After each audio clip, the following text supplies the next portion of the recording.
Bonsoir tout le monde et surtout les élèves du troisième année primaire et surtout les élèves qui travaillent dans la collection ILOMO.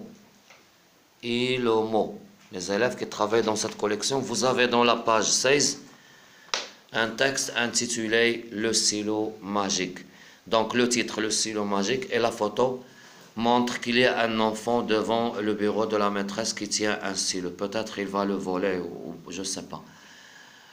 Il est étonné dans son visage. Et aussi vous avez une image qui montre deux enfants, une fille et un garçon qui sont en train de fouiller dans le placard de la classe. Ici vous voyez les tables, les cahiers, les stylos, etc. Les stylos, les trousses. Et ici vous voyez une femme devant lui, et il y a un cahier, elle est étonnée, regardez, elle est étonnée. Et dans cette image, vous voyez un garçon étonné aussi, c'est le même qui est devant le bureau. Il est étonné, il a devant lui un cahier fermé, il ferme le cahier, il y a la règle, les stylos, la trousse, et il a un stylo dans sa main gauche. Et c'est le même stylo qui était sur le bureau. Alors je lis le texte. Le tiroir est ouvert du bureau de la maîtresse. Donc certainement le texte va parler de ce stylo qui est magique. Thomas vient d'arriver dans une nouvelle école.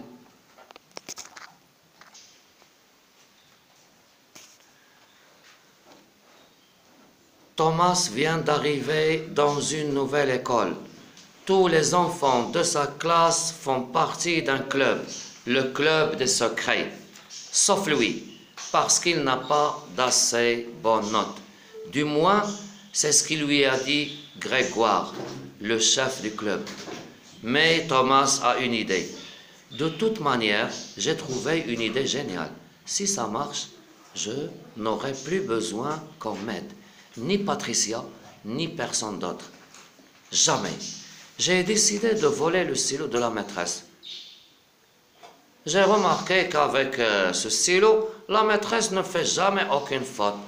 C'est un vrai stylo magique. Si j'arrive à l'avoir, je serai le plus fort des plus forts. Encore des plus forts que Grégoire. Encore plus fort que Grégoire.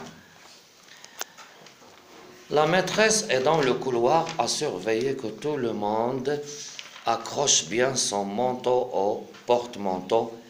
Vite, j'entre dans la classe et je prends le stylo sur mon bureau. Hop, je le glisse dans ma manche.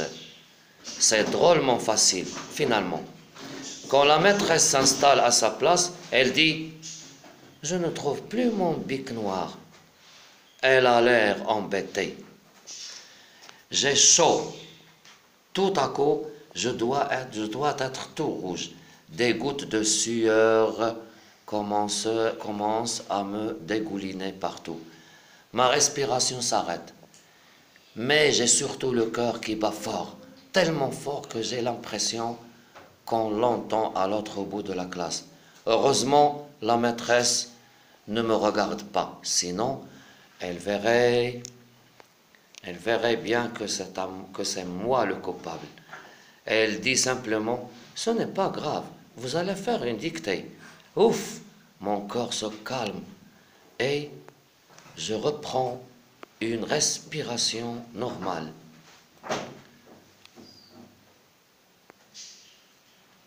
Je suis seulement trempé de la tête aux pieds. En fait, je suis ravi qu'on fasse une dictée.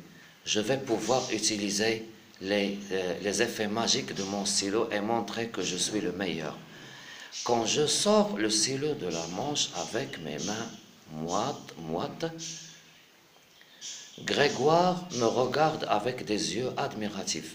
C'est drôlement fortiche ce que tu as fait. Finalement, t'es courageux. Je fais semblant de ne pas l'avoir entendu et j'ouvre mon cahier. Je n'ai pas besoin de m'appliquer. Le stylo écrit tout seul. Dictée.